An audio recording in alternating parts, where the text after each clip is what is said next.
ఒక్కొక్కటిగా అభివృద్ధి చేస్తూ ఉంటే నిన్న కొడాలని బయటకు వచ్చి మేము 6 నెలల్లో బయటకు వస్తున్నాం, మళ్ళీ పుల్లు సింహాలలాగా మళ్ళీ మేము పోరాడేస్తాం, అధికారంలోకి వచ్చేస్తాం.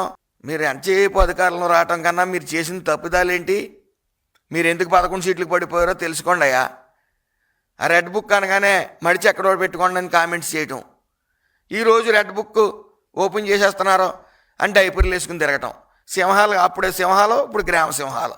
డైపర్ రాజ్యాల్లో మారిపోకండి. ఎందుకు అప్పుడేమో ఆయన మెప్పు కోసం బూతులు తిట్టేయటం, ఈరోజు మమ్మల్ని ఏదో చేస్తారని స్ట్రోకులు వచ్చేయటం, హాస్పిటల్లో జాయిన్ అవటం, మేకపోతే గాంభీర్యం నటించటం, ఎందుకు ఈ కష్టాలన్నీ మీకు? మళ్ళీ యోగా ఘనంగా మన రాష్ట్రంలో నిర్వహిస్తే మీరు ఎగతాళి చేయటమా? అవన్నీ చంద్రబాబు నాయుడు గారు చాలా విజనరీ ఉన్న నాయకుడు. ఆయన మీకోసమే ప్రత్యేకించి వీళ్ళ మానసిక స్థితి బాగలేదు, వీళ్ళు మానసిక స్థితి మెరుగుపరుద్దాం అని ముఖ్య ఉద్దేశంతో యోగా లాంటి ప్రాక్టీస్ చేస్తారు మీరని చెప్పి అవన్నీ ఘనంగా నిర్వహిస్తూ ఉన్నారు. అయితే యోగా వల్ల ఏమవుతుందని చెప్తా ఒకడంటారు. మీకు అది అవసరం, మీరు యోగా ప్రాక్టీస్ చేయండి, మీ మానసిక స్థితిని మెరుగుపరుచుకోండి. ప్రజల్లోకి వెళ్ళి మహా అద్భుతమైన పథకాలను ప్రవేశపెట్టారు మీరు. పథకాలతో పాటు కొన్ని ల్యాండ్ టైటింగ్ యాక్ట్ లాంటివి, చెత్త పన్ను, ఫిష్ ఆంధ్ర, మటన్ ఆంధ్ర, ఆడుకుందాం రా, ఇలాంటి గొప్ప గొప్ప పథకాలన్నీ పెట్టి ప్రజలు మీకు ఎక్కడ కూర్చోబెట్టాలో అక్కడ కూర్చోబెట్టారు. మీట్ నొక్కితే చాలు పడిపోతాయి. మీరు అమ్మ కూడా పెట్టారు, ఒక్కొక్కరికి ఇవ్వటం, ఇంట్లో ఒక్కొక్కరికి ఇవ్వటం, మళ్ళీ అది పడకపోతే పొరపాటున గ్రీవెన్స్ రేస్ చేసుకునే అవకాశం కూడా ప్రజలకు ఇవ్వలేదు. ఏ రోజున రేషన్ కార్డులైనా మీరు కొత్తవి ఇచ్చారా? పెన్షన్లు కొత్తవి ఇచ్చారా? మా ప్రభుత్వం ఇస్తూ ఉంది. మళ్ళీ ఎంతమంది పిల్లలు ఉంటే అంతమంది పిల్లలకి మీరు ఇవ్వలేరని మీరు ఎగతాళి చేశారు. ఈరోజు ఇస్తూ ఉన్నాం, ఇచ్చాం. ఇచ్చిన తర్వాత మళ్ళీ ఆ ఊసలేదు మీకు. మళ్ళీ గ్రీవెన్స్ ఒకసారి కాదు 3 సార్లు రేజ్ చేసుకోమని చెప్పాం, అర్హులు ఎవరన్నా మిస్ అవుతారని చెప్పి. విజనరీ ఉన్న నాయకుడు చంద్రబాబు నాయుడు గారు ఎన్డీఏ కూటమి మీద నమ్మకంతో పెట్టుబడులు వెల్లువలా వస్తూ ఉన్నాయి. మీరు విషవృక్షంలో తయారయ్యి ఒక సాఫ్ట్వేర్ ఇంజనీర్ చేత మెయిల్స్ పెట్టించడం వస్తున్న కంపెనీలకి, ఇక్కడికి రాకండి, మేము వస్తే మళ్ళీ ఫ్యాక్షనిజాన్ని పెంచి పోషిస్తాం అని రకరకాల. లోకేష్ గారు ఏం చెప్పారు? మీలాంటి అజ్ఞానులకి పెట్టుబడులు మీరు కూడా మీ దగ్గరికి వస్తే మీరు తీసుకురండి, ఆ క్రెడిట్ మీకే ఇస్తాం, రాష్ట్రం బాగుపడాలి, ఆర్థికంగా బలపడాలని చెప్పారు. అలాంటివి మనకు బుర్రకెక్కవు, ఏదోలా విషయం జమ్మాలి అనే ప్రయత్నం. ఆయన మట్టుగా ఆయన ఊకదంపుడు ఉపన్యాసాలు ఇచ్చేస్తున్నారు చంద్రబాబు నాయుడు గారు అని చెప్తా ఉన్నారు. రైతుల మధ్యకి వెళ్ళలేకపోతున్నారని చెప్తా ఉన్నారు. మన వేల సంఖ్యలో రైతుల మధ్యన సభ పెట్టారు. 2 విడతల్లో అన్నదాత సుఖీబాబు కూడా ఇవ్వడం జరిగింది.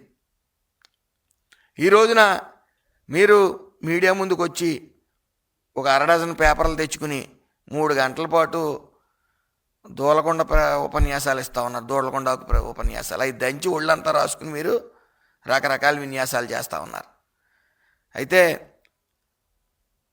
ఆ సర్వేశ్వరుని ఒకటే కోరుతా ఉన్నాను, మీకు మంచి బుద్ధి ప్రసాదించి మీరు అసెంబ్లీకి రారు. మీరు చేసిన తప్పులేంటో చూపిందాం, ఎత్తు చూపించే ప్రయత్నం అందరూ చేస్తూ ఉన్నారు. మారతారని, మీరు మారి ఎక్కడ తప్పు చేసామో తెలుసుకుంటారని, మీరు చేసిన అవినీతులన్నీ బయట పెడతారని మీ భయం. ప్రతిపక్ష హోదా అంటారు. మీరు ఎలా తప్పించుకోగలరు? ప్రజలు మీకు ఓట్లు వేసి 11 సీట్లు ఇచ్చారు. ఆ 11 సీట్లకి న్యాయం చేయండి అయ్యా. కనీసం ఆ 11 సీట్లతో పాటు రాష్ట్ర ప్రజలు మీ మొఖాలని అసెంబ్లీలో చూడాలనుకుంటున్నారు. సిగ్గు లేకుండా మళ్ళీ మధ్యలో సంతకాలు ఎట్టి వెళ్ళిపోవటం. మీరు ఏం చేస్తున్నారో రాష్ట్ర ప్రజలందరూ గమనిస్తూ ఉన్నారు. ఏదేమన్నప్పటికీ భోగాపురం ఎయిర్పోర్ట్ కూడా రానున్న 2 నెలల్లో కూడా అది పూర్తి స్థాయిలో అందుబాటులోకి ఉంటుందని చెప్పడం తెలియజేయడం జరిగింది. ఒక్కొక్కటిగా అభివృద్ధి దిశగా వెళ్తూ ఉన్నాయి. డమ్మీ కంపెనీలకి ఏయో ల్యాండ్లు ఇచ్చేస్తూ ఉన్నారు. ఈ పెట్టుబడులన్నీ ఫ్రాడ్ అని చెప్తూ ఉన్నారు కోడిగుడ్డు మంత్రి గారు, మాజీ మంత్రి గారు. మీకు సిగ్గు లేదా? మీకు సిగ్గు రాదా? నోటికి ఏదో వస్తే అది వాగటమా? విజనరీ ఉన్న నాయకుడు చంద్రబాబు నాయుడు గారు వచ్చిన ప్రతి ఇన్వెస్ట్మెంట్ దారుణ్ణి క్షుణ్ణంగా పరిశీలిస్తూ ఉన్నారు. వాళ్ళకి ఇన్సెంటివ్లు ఇవ్వడంతో పాటు వాళ్ళు ఏ స్టేజ్లో ఉన్నారు, డెవలప్మెంట్ ఎక్కడి వరకు వచ్చింది అని ప్రతిదీ క్షుణ్ణంగా పరిశీలిస్తూ ఉన్నారు. అది మీరు గమనించాలి. దయచేసి మీరు పులులు సింహాలని చెప్పి తొళ్ళగొట్టారు, రకరకాల విన్యాసాలు చేశారు. రాష్ట్ర ప్రజలు అలాగే కార్యకర్తలు ఎవరన్నా వచ్చి రోడ్ల మీద తిరుగుతుంటే వాళ్ళని లోపడేస్తే ఇంక మళ్ళీ బయటికి రారో, ఇంకా జెండా మోసి వాళ్ళు ఉండరని మీరు పిచ్చి భ్రమతో రకరకాల విన్యాసాలు వేశారు. ఈరోజు మళ్ళీ బట్టలు ఉడదోసి చూస్తాం పోలీసు వాళ్ళని, వాళ్ళందు చూస్తాం. మీ మేకపోతు గంభీరాన్ని ఎవరు పట్టించుకోరు. మీరు ఈ రోజున మీరు మీ ఏదైతే కొడాల నాని, పేరు నాని వీళ్ళందరూ కూడా అరెస్ట్ చేయండి అంటున్నారు. పేరు నాని అతను కేవలం అరెస్ట్ చేస్తే పార్టీ కోసం నేను లోపలికి వెళ్ళాను, జైలుకి వెళ్ళానని జగన్మోహన్ రెడ్డి గారి దగ్గర మార్కుల కోసం ప్రయత్నిస్తూ ఉన్నారు. మరి గతంలో చంద్రబాబు నాయుడు గారు చాలా వ్యక్తిత్వం ఉన్న మనిషి, గొప్ప మనిషి.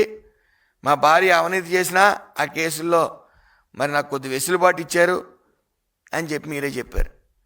అది జగన్మోహన్ రెడ్డి గారికి మీరు ప్రెస్ మీట్ పెట్టినట్టు తెలీదు. ఆయన వచ్చి ఆయన రకరకాల విన్యాసాలు, రైతులకి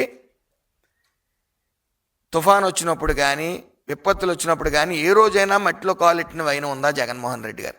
రెడ్ కార్పెట్ వేసుకోవటం, స్టేజ్ పెట్టడం, అక్కడ దాని మీద మూకీ డ్రామా, మళ్ళీ వెళ్ళిపోవటం. ఏ రోజైనా మట్టిలో కాలు పెట్టారా? ప్రజల కష్టాలు తెలుసుకోవాలనుకున్నారా? రైతుల కష్టాలు తెలుసుకోవాలనుకున్నారా? మీరు ఏ రోజు లేదు. ఏదో విష ప్రచారం చేసేస్తే ప్రజల్లోకి వెళ్ళిపోతుందని అనుకుంటా ఉన్నారు. మీరు నూతిలో కప్పల టైపు, ఆ నూతిలో బ్యాక్ అంటున్నారు. అదే ప్రపంచం అనుకుంటున్నారు మీరు. మీకు ఏమీ తెలియట్లే. కాబట్టి మీరు యోగా ప్రాక్టీస్ చేయండి, మీ మానసిక ఉల్లాసాన్ని కొద్ది పొందండి. రానున్న 30 ఏళ్ళ తర్వాత మీరు అధికారంలో వచ్చే ప్రయత్నం చేయండి. మీ మేకపోతు గంభీర్యాన్ని ప్రజలు చూస్తూ ఉన్నారు. మిమ్మల్ని ఒక బఫూన్స్లాగా భావించారు కాబట్టి మీకు 11 సీట్లు ఇచ్చారు. కాబట్టి అందులో భాగంగా మీరు కొద్ది పెట్టుబడులు వచ్చే విషయాన్ని ఆస్వాదించండి. మంచి విమర్శలు చేయండి, స్వీకరించడానికి మేము సిద్ధంగా ఉన్నాం. లేనిపోని విష ప్రచారం చేసి మెడికల్ కాలేజీల మీద కోడి సంతకాలని మీరు అపహాస్యం పాలవుతున్నారని మీకు తెలియజేసుకుంటూ అందరికీ నమస్కారం.